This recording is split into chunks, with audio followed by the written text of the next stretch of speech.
Welcome to Sneak Peek. This week in entertainment.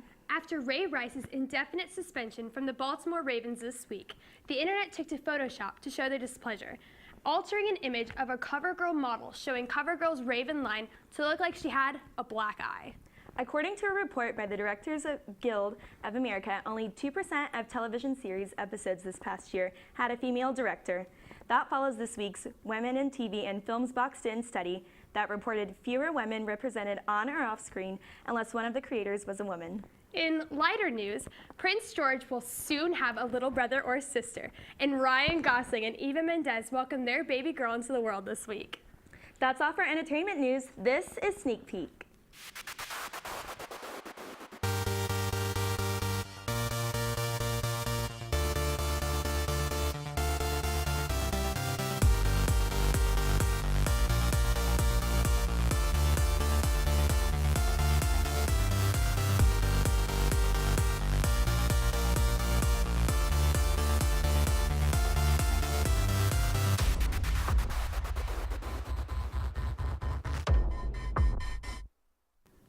Welcome back to Sneak Peek. I'm Jillian. Hey, Gabby, we're back on the air. Oh, sorry. I just haven't been on Twitter all day. How am I supposed to know what's happening with all my fave celebs? You mean you haven't heard about Ryan Gosling's new baby? No, don't tell me. I don't want to know. Well, you're about to. Here we go to our very own sneak peeker, Amanda, who's going to get us caught up with this week's Hollywood news.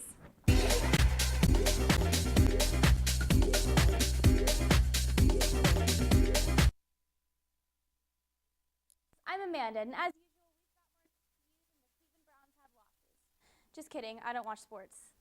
Kate Middleton and Prince William announced that they'll be having their second child. Good call, guys. As Joe Jackson used to say, it's always good to have a backup, just in case the first one doesn't work out.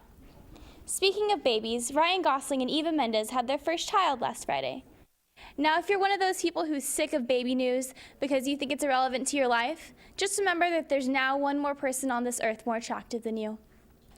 On the third-year anniversary of Amy Winehouse's death, a life-size statue of her was erected in London in her honor. Fans were excited to see the statue until they realized it was not made out of cocaine. At a recent concert, Kanye West stopped in the middle of his show to make a man in a wheelchair stand up. After he realized that this was out of his control, West immediately went to the Illuminati for a refund. U2's free distribution of their album, Songs of Innocence, reportedly costed iTunes $100 million and cost U2 whatever was left of their career. The band received backlash from many, claiming that by giving their music away, they were cheapening the industry. Sharon Osbourne tweeted, "You are business mongols, not musicians anymore. No wonder you have to give away your music for free, because no one wants to buy it." Being a co-host on The Talk, Sharon knows all about mediocre things. Miss New York, Kira Kozenstev, was crowned new Miss America Sunday night. This is the third year in a row Miss New York has won Miss America, proving what New Yorkers have been trying to tell us the whole time. They're better than California. Apple released iOS 8 on Wednesday, now making iPhones capable of doing a bunch of stuff Androids have been able to do for years. iPhone users can now leave or mute group messages, useful for when friends you secretly think suck want to make dinner plans. Nick Jonas recently confirmed that he has taken his purity ring off. In response, a mass of teenage girls took their purity rings off as well. Beyoncé has recently received flack for lip-syncing at a concert in Paris, as well as photoshopping a picture of herself to have a thigh gap. Too bad she won't hear the haters over the sound of all them dollars raining. Hedge fund Starboard Value released a 294-page criticism about Olive Garden, not remembering that people that go to Olive Garden don't care that they're not eating quality Italian food. Starboard's comment about how Olive Garden gives out too many free breadsticks received a lot of flack, and for good reason. If we can't get unlimited breadsticks at a restaurant, then this whole American obesity crisis will be for nothing. That's all we got for Hollywood news. I'm Amanda, and don't forget to eat your breadsticks. Back to you, Gabby and Julian. Well, there is just too much celebrity drama going on the screen and off the screen. I don't know. Sounds like the same old, same old. But it's not. Well, for some people it is. I'm talking real people. Well, real people are what's next. Let's take to the streets and ask people on the spot what's on their mind this season.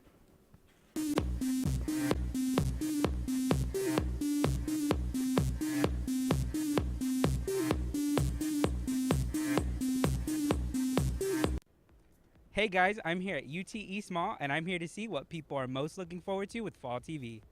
What are you most looking forward to this fall on TV? This is embarrassing. I really like the Real Housewives, so whatever that's gonna happen with that. Probably the new American Horror Story season. And what are you most looking forward about the new American Horror Story? I like the design aspect of it. I like how they take an idea and then they kind of warp it to be something creepy. I'm looking forward to the premiere of House of Cards. I know it's not a TV series, but it's on Netflix, and I think that's really great. You know, seeing what Netflix is doing with the TV coming online and stuff. Honestly, when I watch TV, it's just kind of like whatever's on, and if I enjoy it, I keep it on. But I don't watch much TV. Scandal, Grey's Anatomy, and Revenge. What do you like about all these shows? They're really dramatic and they're easy to watch. Game of Thrones, but it doesn't come back in the fall, does it? Yeah, it comes back in the spring. I'm not really sure. I don't watch the show a lot, but I mean, like, what do you girls like about it? No, it's exciting. Cut. This guy does not like Game of Thrones. I'm done. I'm doing this on my own now. We're doing this. I'm doing this on my own. Okay. I watch Netflix. I watch Fox News, ESPN, soccer, over. What show are you most looking forward to? The Blacklist, House of Cards, Scandal. Oh my gosh, I really love New Girl. New Girl. That's the best. That's the best. What about New Girl that you like? Oh, I just really like the characters, and it's short, so it's easy to keep up with. What about Game of Thrones? You like Game of Thrones? No, I've never watched Game of Thrones or read the books. Time you start. Time you start. The time is now. The time is now. Do you watch any TV shows? Do you like TV? Yeah. Just wanted to ask a question about, like your favorite TV show coming back on television this fall. Have any? Not live. It doesn't have to be live. Scandal. Good. New Girl. Louis C.K. Game of Thrones. He likes all those shows. I promise you. I read his mind. I promise you. Swap. I'm excited to see Modern Family come back because Modern Family is a hilarious show. I also have another answer called Supernatural. Comes back October 7th, and it's going to be amazing. Yeah. Nah. I feel like they should have at one point, but it's actually gotten good again, and I'm excited to see it. Supernatural. Yeah. The third season of Arrow. Interesting. Super good. If you haven't watched, it's on Netflix. First 2 seasons, so jump on it. Jump on it. South Park. That's one of the things, definitely. And so what do you like about South Park? Trey Parker and Matt Stone have been able to keep their, I guess their edge up over the years, and while some episodes each season fall a little flat, most of the time you get a few like golden episodes per season. Looks like that's a wrap. Hopefully you guys are ready for fall TV this year. We be keeping it real up here in Sneak Peek. I thought we were over this whole gangster phase. Hey, I didn't choose the thug life. The thug life chose me. Whatever, I'm homie. black, big, Let's catch a commercial break before Jillian gets any more gangster up in here. When a girl walks in with an itty bitty waist and a round thing in your face, you...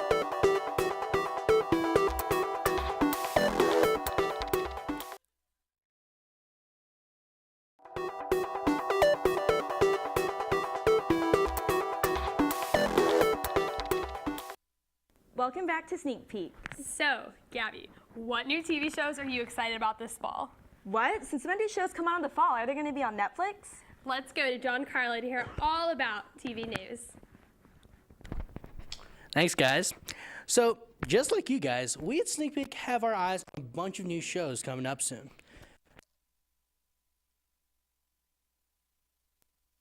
About to be old news. So we're going to talk about a few shows that we think are worth keeping an eye out for. First up, we have The Newsroom, the Sharp Whip show about the fictional Atlanta cable news channel and the journalists and reporters make up the world of today. The show is about to start its third and final season with, get this, only 6 episodes. Now, contrary to similar news, the decision to end it like this seems to have come from Aaron, creator and head writer of the show.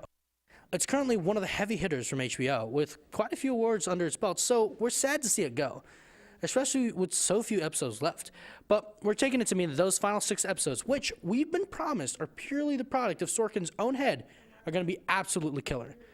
And who knows? Nobody has really shut down the possibility of season 4. Next up, we have Once Upon a Time, the show that puts a bit of a modern spin on the classic fairy tales of old.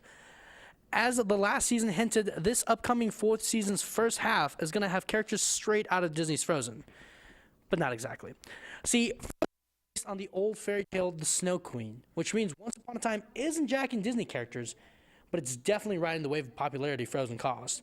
And don't forget, every fairy tale this show touches is a bit of a twist to it.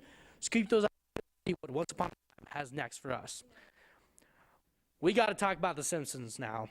26th season. They're on their 26th season. So many years on air, so many years of entertainment, and this satirical, goofy family is still going strong. Get a new fan, laugh. Also, crossover with, as well as with Futurama, again for the 3rd time. The other thing we know is that this season's Treehouse of Horror episode will see The Simpsons cross with itself, as you see Tracy Ullman's original version of The Simpsons come meet the modern version. You know, this show is a lot like vampires. Refuses to die. Every time they get popular again, they come up with a bunch of new stuff about themselves. No matter what, there will always be an audience for it. Speaking of animated shows, let's talk about The Legend of Korra. The Legend of Korra is the sequel to the critically acclaimed Nickelodeon show, The Last Airbender, which was later infamously adapted into the live-action monstrosity that M. Night Shyamalan insists on calling a movie. Legend of Korra has just finished their 3rd season, 2 very favorable reviews, and will be launching into their 4th and final season come October. This final season will be the first season that will only experience an online presence only, following a fickle back and forth in Nickelodeon's part to release episodes online, then on air, then only on air, then only online, then half and half. You get the picture. The producers have said this decision has not impacted the show in the least. Most of the reviews are already online. This new attempt to cash in on some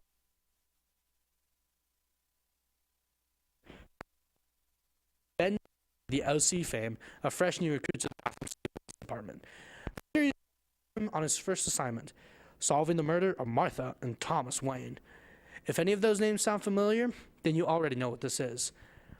Batman. You'll see the origins of iconic villains like the Riddler, Woman, the Joker, Poison Ivy, Hugo Strange, Harvey Dent, and Mr. Freeze.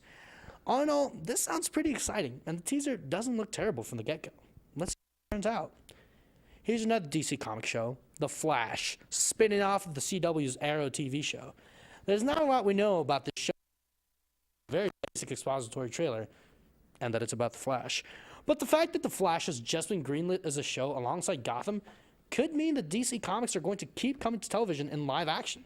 Exciting times for lovers. Who knows? Maybe this could go south. We'll keep an eye out. And last but not least is the new NBC sitcom, Marry Me.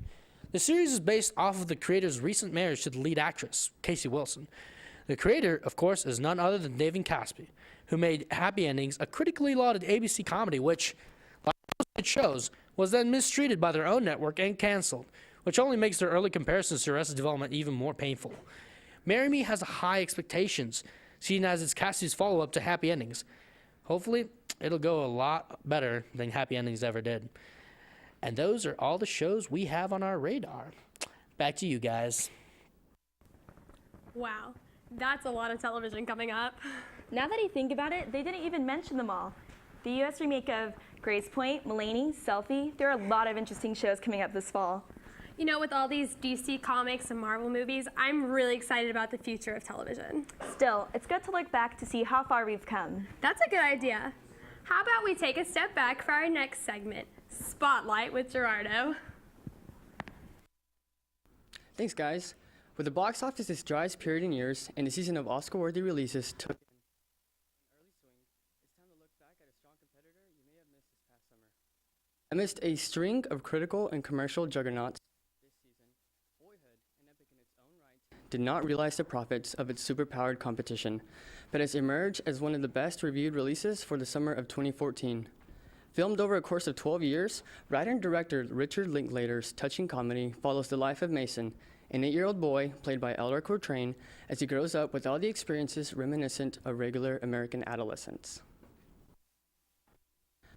Also starring Arquette and frequent Linklater collaborator Ethan Hawke, Boyhood deftly puts together a scrapbook of Mason's campouts, birthday parties, moving schools, first jobs, and graduating. This is truly a beautiful, authentic tale, delivered with these standout performances, sensitive direction, and consistent pacing. Definitely a film for all ages, if you can ignore that it is rated R, but for those of you who have just reached or are approaching adulthood, I especially recommend this movie to you. As someone who just recently crossed that threshold, I related to this film quite well and found myself reviewing a scrapbook of my own childhood throughout the 3-hour running time. If you walk out of the theater without having felt the least bit nostalgic, then you were watching the wrong movie. As with most independent pictures, Boyhood was not a wide release, nor was its marketing enough to compete with such audience magnets as Guardians of the Galaxy, Captain America: The Winter Soldier, X-Men: Days of Future Past, and Transformers: Age of Extinction, 3 of which also received great critical reviews on top of their major earnings, and the 4th not so much. You can guess which one. Despite the looming shadow of big budget dominance, the small film has had a modest run at the box office and is even still playing at many theaters in Austin. If you've had your fill of stylized action overkill and would like something soulful and sure to have you suddenly recalling the highlights of your childhood, then please watch this movie. See you later, sneak peekers. Man, we're just getting all caught up on our entertainment news this week, aren't we? Yes, so much info. I think I could take down Paris Hilton. You mean Perez Hilton, the celebrity and entertainment news blogger? Is there a difference? Anyway, stay tuned, sneak peekers, as we continue to blow your mind away with all this juicy news. We'll be right back.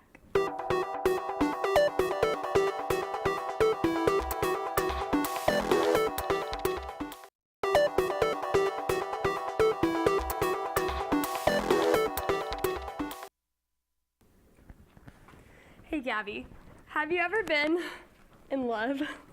I can't really say. Why, are you? I don't know. Love is just so weird. I don't know, some would say it's strange. Oh my Beyonce, you did not just say that. So corny. Here's Chelsea with her review of the French-American film Love is Strange.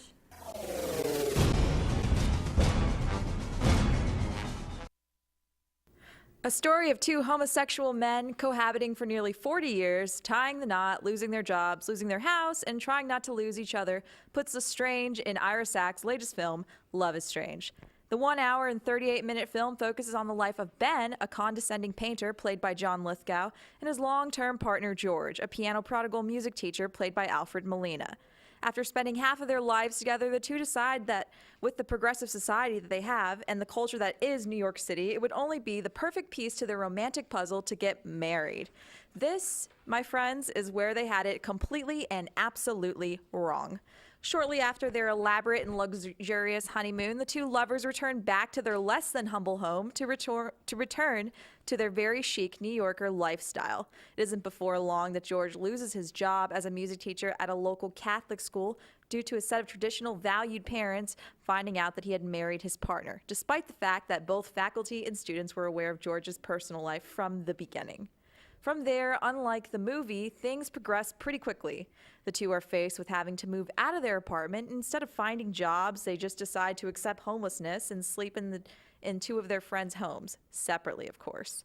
Ben calling the bottom bunk of his nephew's bunk bed his new abode, and George sleeping on the couch of his 2 gay cop friends, ironic as that is. And this is where the movie slows down to almost a dead halt. Actually, nothing happens until the end, if I'm going to be honest. And I won't spoil it, but I will tell you that everything magically, of course, works itself out. This climactic scene happens in the, I kid you not, last 4 minutes of the movie. Aside from the tortoise-like pace of the film, I saw a variety of good things in it.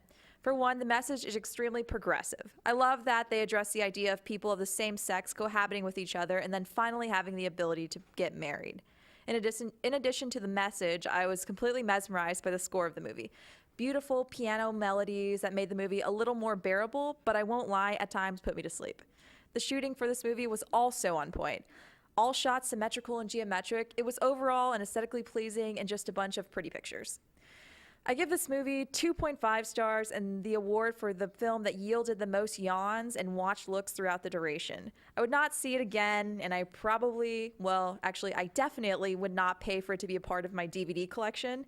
If you're interested in seeing a bunch of pretty pictures and a great soundtrack, then this, my friend, is the film for you. Otherwise, you might just want to pass. You really just have to make up your mind for yourself. Back to you guys. Well, I'm definitely looking forward to catching that movie soon. I know fall always has the best releases. It's something I look forward to all year. But before we move forward, let's take a second to look back. You mean like a throwback Thursday? I mean, I guess we could. We already stepped back once today. Exactly. And this one's brought to you by none other than Snoop Dogg himself. I'm Olivia Suarez from University of Texas. Hi, Olivia. Hi. This film kind of centers on the creative process of the Memphis and the Mississippi Delta musicians. So I just wanted to go ahead and ask, what was your favorite part of that whole recording process? Just in general. The collaboration between Snoop, as a lot of people don't know this, but this man came in, he heard the product and everything, and we created this together. He sat there in the studio and wrote his rap and his portion of it and sang along. In 10 minutes. In 10 minutes. That's for real. We can document that. You know, it's the human spirit. That's my favorite part is the enthusiasm and the excitement that went into the collaboration. People want to be involved when something positive and real is happening, and it gives me faith, gives me hope. In passing the torch, just so many people real quickly in my generation, Snoop's generation, a lot of us grew up without fathers in the house, and so a lot of us didn't have, people that were there to say, hey, look, man, you're messing up. And the kids of the day, even more so, a lot of people don't have uncles and especially boys and father figures saying, hey, man, you're messing up. So when we did this film, it was like, I don't know, it's like we set a spirit off of that to where when kids see it, they're inspired. And, that whole passing of the torch, that needs, we've kind of been missing that, but I think that this film may spark some of that happening again. Yeah, and it's passed the right way because it's passed from the people who made the music, not some historian telling us, but the person who actually made it. Did nobody come and tell me about Mr. Bell? I knew about his music, and then when I got a chance to meet him, he could tell me things that I didn't know, and I heard it directly from him. So when I was able to work in the studio with him, I was able to learn some things from him.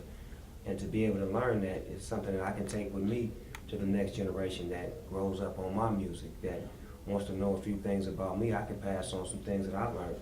And that's what it's supposed to be. It's supposed to be us learning to love each other and communicate through this musical journey that we're on, because music is a universal language of all people. It unites all colors, all creeds. I've been all over the world, different countries.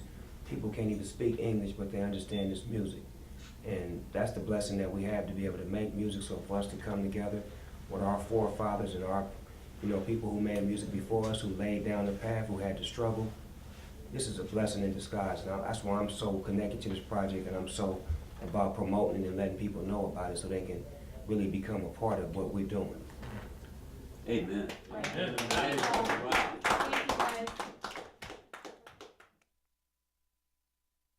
You know what? I had forgotten just how much I love Snoop Dogg. I'm not ready to let him go again. Well, good thing you don't have to. You can catch this episode and many more on our YouTube channel. That's great news. I'm gonna go watch it now. Hold on. Don't be rude. You have to say goodnight. Right. Thanks for watching, Sneak Peekers. We'll see you next week. Good night.